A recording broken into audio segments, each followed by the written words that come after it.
Brett.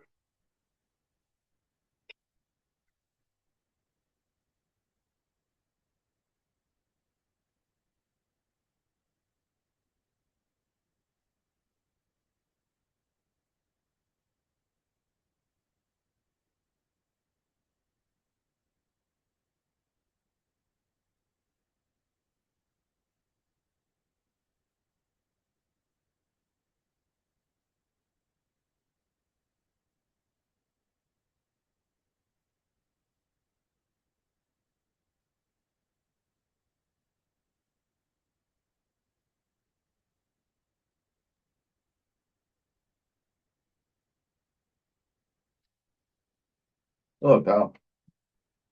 Good. I'm gonna put you on speaker. Okay. Tony is on the speakerphone, you guys. Hello, Cal. Joe. You hear everybody, Tal? Yes, I can. Thank you.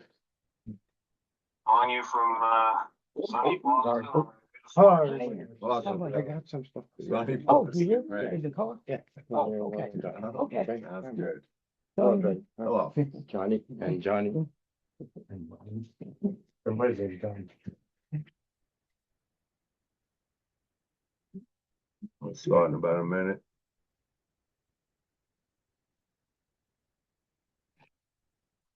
Oh, you know, when you get a chance. Sorry, man. Oh. Hi, Bush.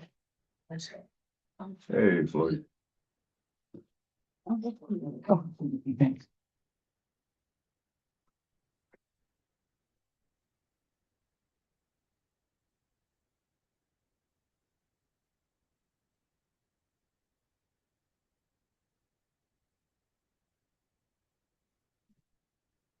Next up. It's 7, so I'm gonna, I will call the meeting to order. Please stand for the pledge of allegiance. Pledge allegiance to the flag of the United States of America, to the republic for which it stands, one nation, under God, indivisible, with liberty and justice for all. Thank you.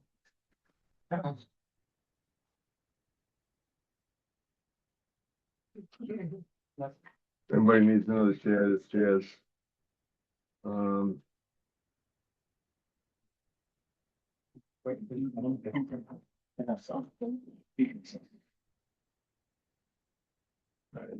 Councilman Pelletier is not present tonight,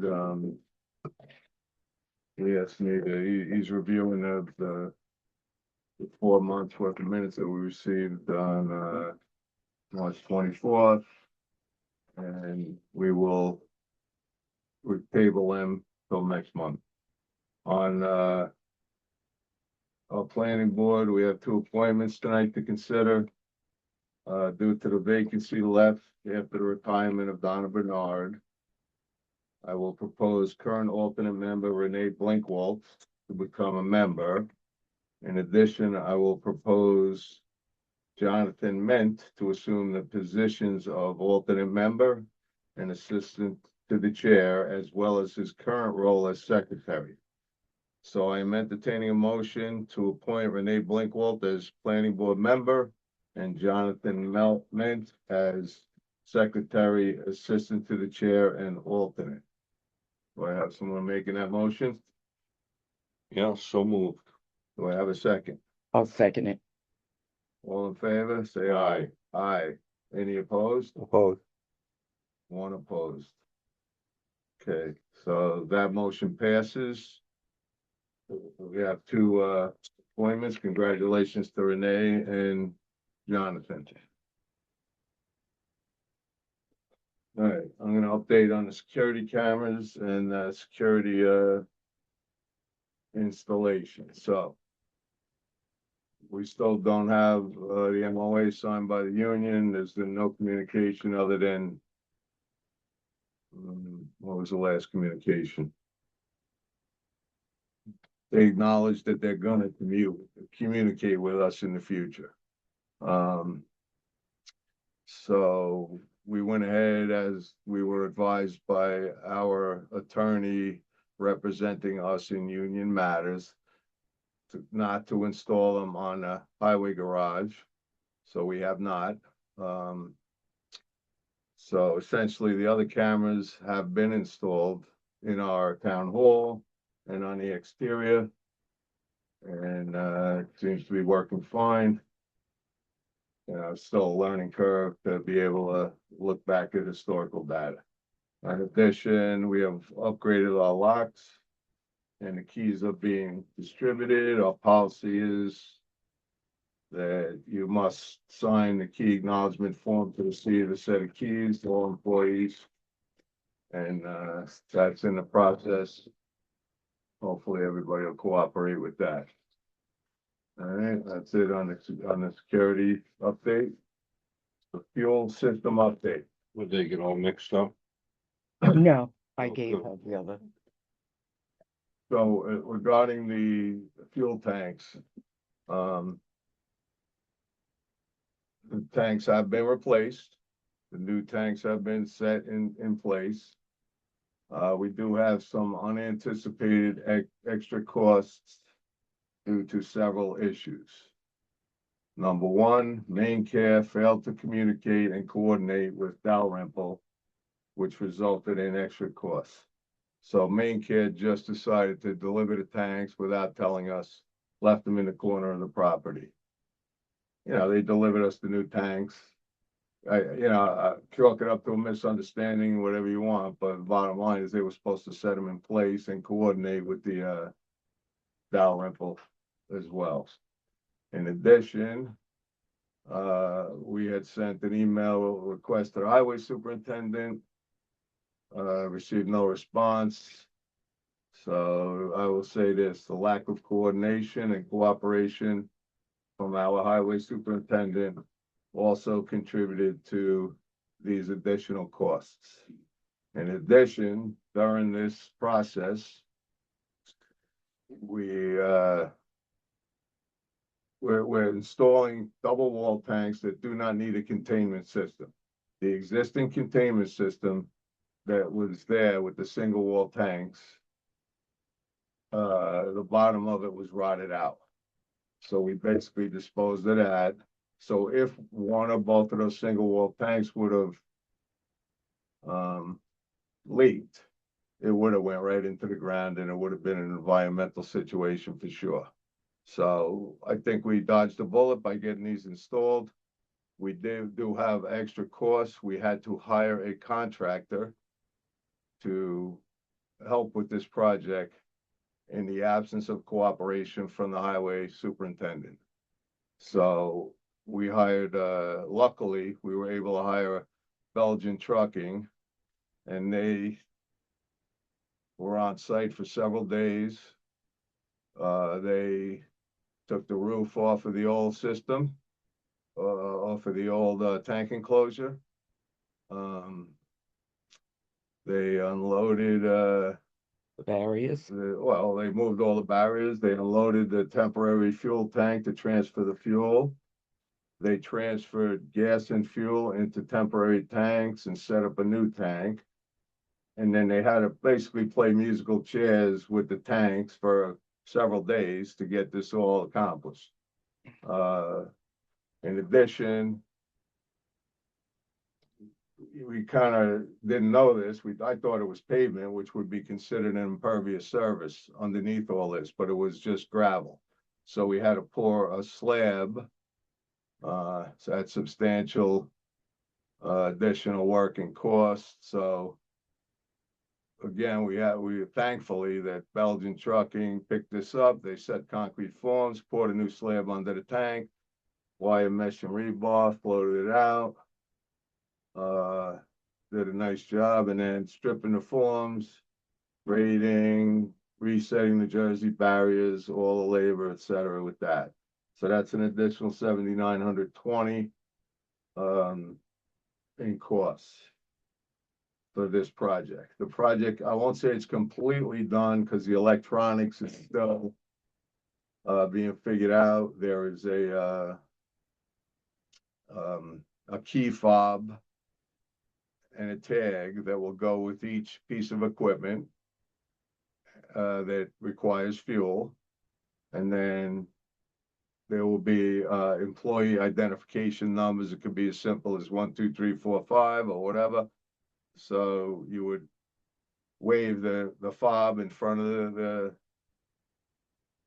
device. What would you call it? Monitor, and then you would punch in your employee code, and that would give us a record of all of that. And then we could set it to alert us when the tanks are at a certain level, so we could call in to have a delivery. So that's still, that bit is still a work in progress. And obviously, we're gonna have to have cooperation from the highway department in making that happen. Currently, the tank is set in a mode where you can dispense fuel right now. So everybody's been able to dispense fuel for probably a couple days now, at least, and it was only shut down over the weekend, essentially. So there's been no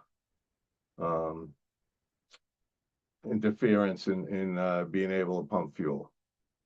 All right, so that's essentially a done deal, except for I don't really have the discretionary authority to authorize the extras, so I will entertain a motion to authorize the extras from Belgian Trucking in the amount of $7,920. That I just told everybody what all that was. So I'll entertain that motion to approve that expense. I'll make the motion to Do I have pay a it. second? I'll second it. All in favor? Aye. Aye. Any opposed? I oppose. You oppose that? John? Okay. All right, so that's 3-1. So that motion is approved. We will pay that out tomorrow morning. So that's it on the fuel system. You know, again, it's not completely 100% done. They're gonna put some more stickers on the tanks. They're gonna finish the electronics, and at a certain point, we'll hopefully have that all in order. Again, no, without cooperation from the highway department, I'm not sure how this works. All right, I'm gonna move on to the next item.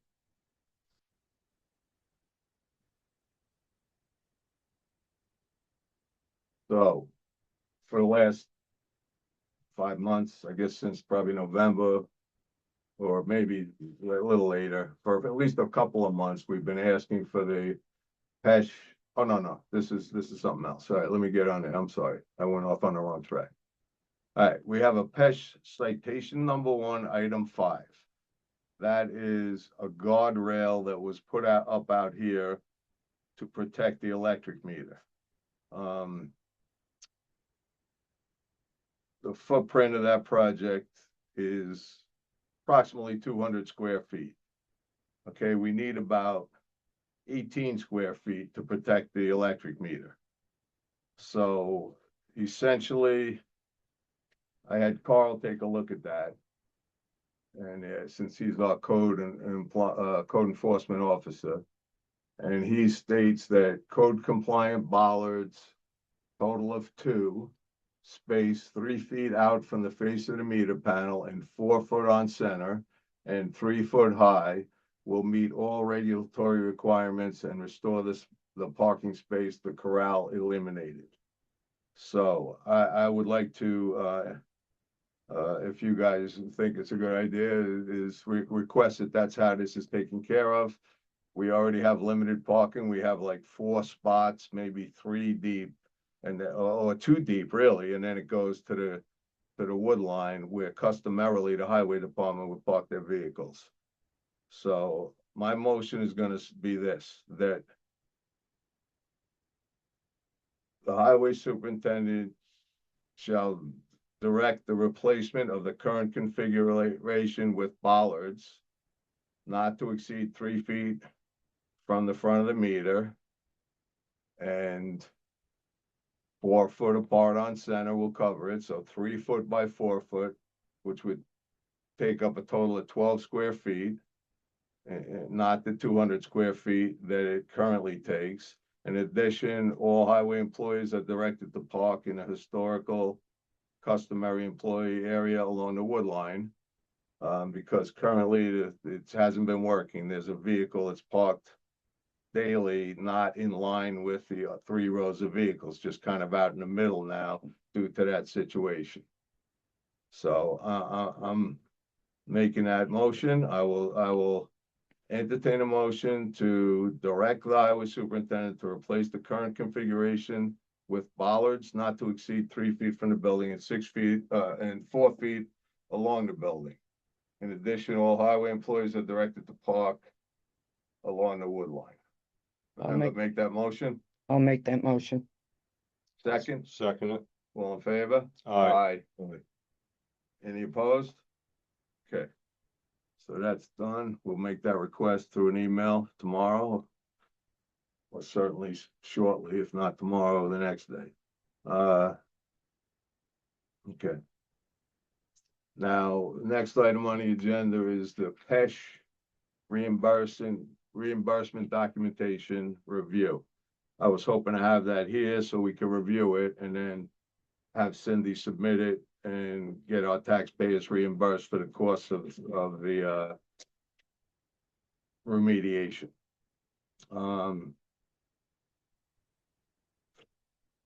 We don't have Do that. we don't There have, was no response. In other words, So we still we- don't we've have asked for it no- numerous times and I've still received, I did receive one response and I CC'd all you guys with it, but it wasn't the documentation. So I'm still waiting for the documentation. And this is, has to be from the highway superintendent, because we don't know what went on there. So all documentation with regards to corrective measures taken by the highway department to remediate these violations, material and labor. Once I receive those, we can proceed with the, we can apply to PESH reimbursement division to try to get that money back.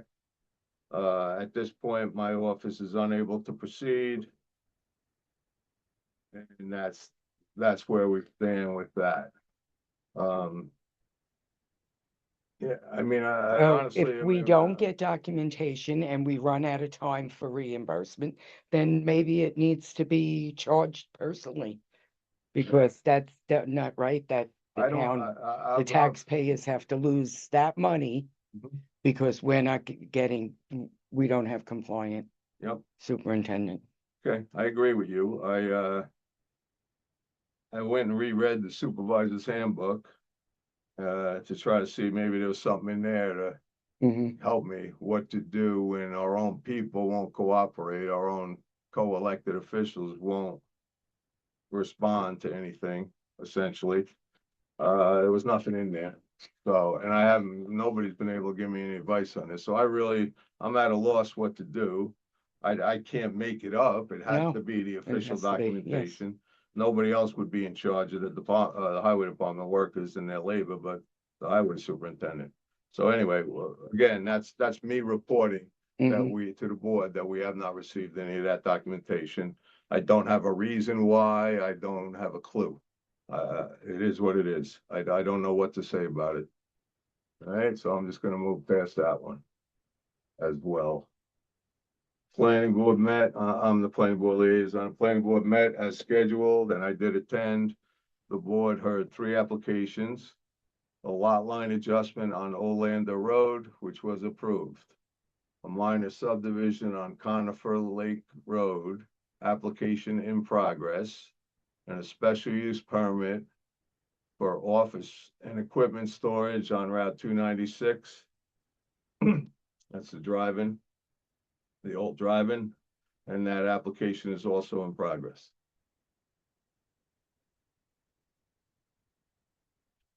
Okay, so much for the planning board liaison report.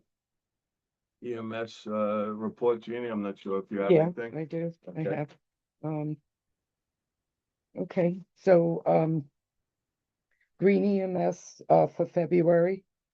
Didn't have any open cars, which is very good. Employee report, we got 2 full-timers that dropped to part-time. We're expecting many more open shifts as the summer approaches. I have been informed that we will have one interview in the near future. So I'll go down and interview the new medic to come on board with Green EMS. They'll let me know when that's gonna happen. The monthly training courses that we've been doing in-house, very good attendance. The paramedics are all upgrading their certifications. It's working well. It's a program that we just instituted and it's working very well. The chief conducted a survey. It was very interesting to read it. Overall, we had good feedback from all the employees. No really major requests of anything.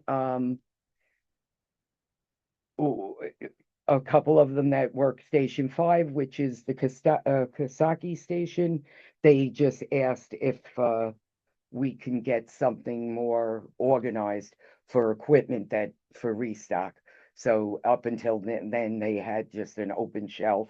So they did something with a cabinet and they gave that station some new furniture, updated furniture. It was very old, clunky, and it was terrible. It needed to go in the garbage. So all our fly cars are on the road, covering calls, except for one is still getting upfitted, which that takes a little time. A new vehicle? Yes, new, yes. We got the one new vehicle that's on the road, that's all done. The other one is getting upfitted. We have a program with Columbia Green College for new nursing students that are in their program. I think there's 20 of them, if I read that correctly, but I have a feeling there's more. And what they're doing with Green EMS is they need for their training to ride with them. So they each get a shift and they ride and they get a couple of calls and they see what the paramedics do as a future nurse. So that's working very well. So that's part of their certification in their classwork. We're looking to get one of the stations well, let me move back. All these years we've been using Caro ambulance to fill up Greene County fly cars oxygen tanks. We don't fill them very often because mainly the patient is in the ambulance of the area, so it's their oxygen that we're using. But there was the occasional time that our tanks run low, we would go to Caro Station and fill them up. Well, there was some issues with the new administrator or whatever have you, and Green EMS did pay Caro ambulance for what they used. So because of those new issues, we're gonna be looking into an oxygen system that's gonna go into one of the stations. It'll be Greene County EMS. We don't need one as big as the ambulances, because we only have small tanks, and we don't have to fill them all the time, so. That pertains to the fly cars. The fly cars, yeah, we carry a couple of tanks. We usually carry a tank that's tied down on the top, and we carry one in our airway bag.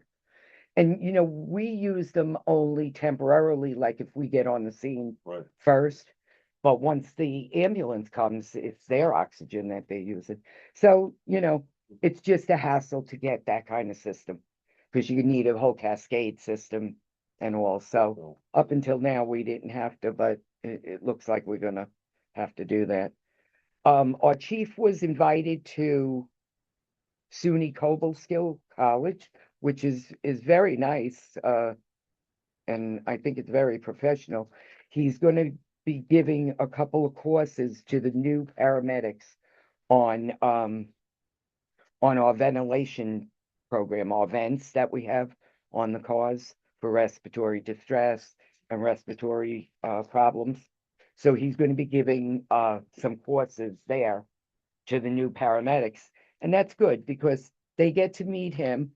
And if they come aboard Green EMS, they'll have already, met Steve and been taught some classes from him.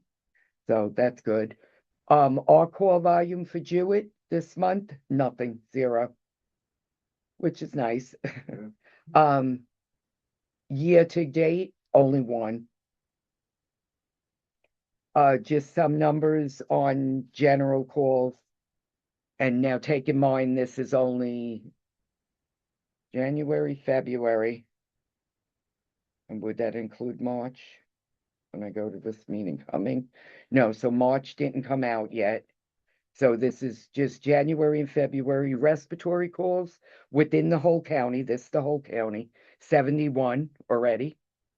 Cardiac arrests, 7. Cardiac problems or STEMI or heart attack. Chest pain, 50 plus 12, so 60, 62. 28 head injuries, but that's mainly because of the ski slope, I think.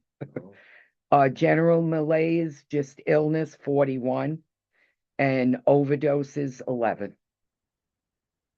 And that's 2 months worth of calls. I mean, there's other calls in there. I just give the ones that are more pertinent, which would be respiratory, cardiac.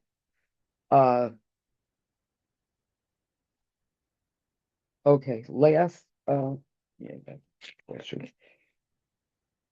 Our county legislators asked a couple of months ago for Wyndham, Green EMS, and Catskill, and the sheriffs, which we did not know about the sheriffs being asked for a quote to put 2 or 3 extra ambulances on for the county. Well, the legislation, I think that they're waiting still on a vote, but it looks like they want to go with the sheriffs. And I mean, we're up in arms because, I mean, we know what kind of training that a medical person needs to get. And I don't know how these sheriffs are going to do that when they got their own deals that they are out there on the road and in the field. Sheriff's has ambulances? And for them to even just buy an ambulance or even equip it without having that kind of knowledge, it blows my mind because I don't know. You know, we could have did it. Green EMS would have did it pretty much within 6 months. The ambulance would be stocked, the equipment would be purchased, it would all be done. They would be on the road in less than a year. With the sheriffs, I mean, just even if they, and I don't think they're talking about paramedics, they're probably just talking about EMTs. That's going to take at least almost a year for them to train officers, sheriffs to be EMTs. And I don't understand it. I don't know. Decided on that? Yeah, I don't know. There's not a final decision, not as of last month at our meeting. So that's about it. Thank you. Any questions for? Yeah, I'm just confused about that last thing, yeah. Yeah, I didn't know the sheriffs had it, they don't have ambulance, they would set up an ambulance Yeah, division of the yeah. sheriff's department? they would have to go buy ambulance. They would have to buy all the equipment for the ambulances. I mean, yes, we would have to do that if Wyndham, Catskill, or Greene County did it. But who better would be ready to take on a job like that but the people that are in that business, in the EMS business? You know, not sheriffs, that they do a whole different thing than we do. And I'm sure that they got their hands full with calls within the county. I don't understand what the legislation is thinking of doing. So I'll know more. I go next Tuesday for another meeting. So I'll know more then. But that's about it. All right, thanks, Heidi, appreciate Yep. that, No problem. okay.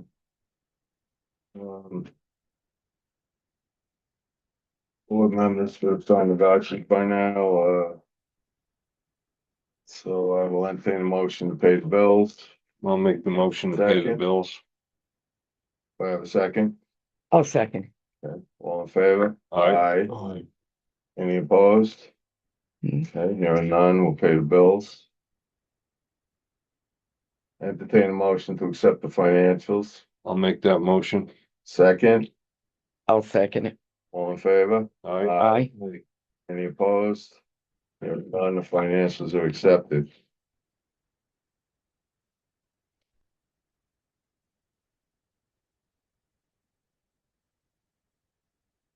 Motion to adjourn the meeting. I'll make that motion. Do I have a second? I'll second it.